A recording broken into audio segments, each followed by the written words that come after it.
விஜய் அண்ணா மனைவி அவர்கள் சங்கீதா அவர்களுக்கு நீதி வேண்டும் சரிங்களா அப்படின்ட்டு நிறைய பேர் வந்து கொடி தூக்கிட்டு வந்தாங்க முன்னாடி. இப்போ பார்த்தா வந்து சோசியல் மீடியாவில் வந்து திர்ஷா வந்து விஜய் வந்து கல்யாணத்துக்கு கூப்பிட்டு போயிட்டாரு.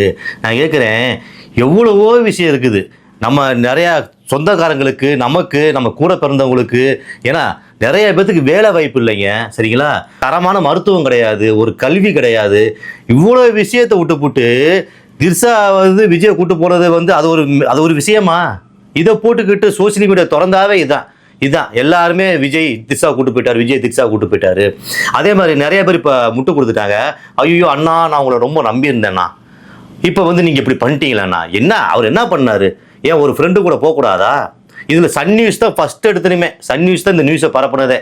ஏன்னா எடுத்தனுமே அதில் பார்த்த சன் நியூஸில் வந்து விஜய் என்ன பண்ணார், ஏது பண்ணார், என்ன சோறு சாப்பிட்டாரு கூட ஹெட்லைனாக போட்டு அது ஒரு சோசியல் மீடியாவில் பரப்பி விட்டுக்கிட்டு அது இன்னொரு ஒருத்தர் அது சாட்டை. ஐயா அது விஜயை பேசலான்னா என்ன கண்டென்ட் எடுக்கணும்னு தெரியாமல் விஜயை பேசலான்னு அவருக்கு தூக்கம் வராது.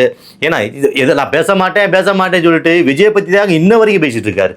அதில் ஒரு கமெண்ட் போட்டிருக்கேன் ஷார்ட்டாக அவர் போட்டதுக்கப்புறம், உங்கள் வீடியோ எப்போ வரும் நான் எதிர்பார்த்து கொண்டே இருந்தேன் அப்படின்ட்டு. என்னப்பா அதெல்லாம் ஏப்பா சரிங்க, நான் கூட வந்து விஜய்க்கு ஓட்டு போடலைங்க சரிங்களா.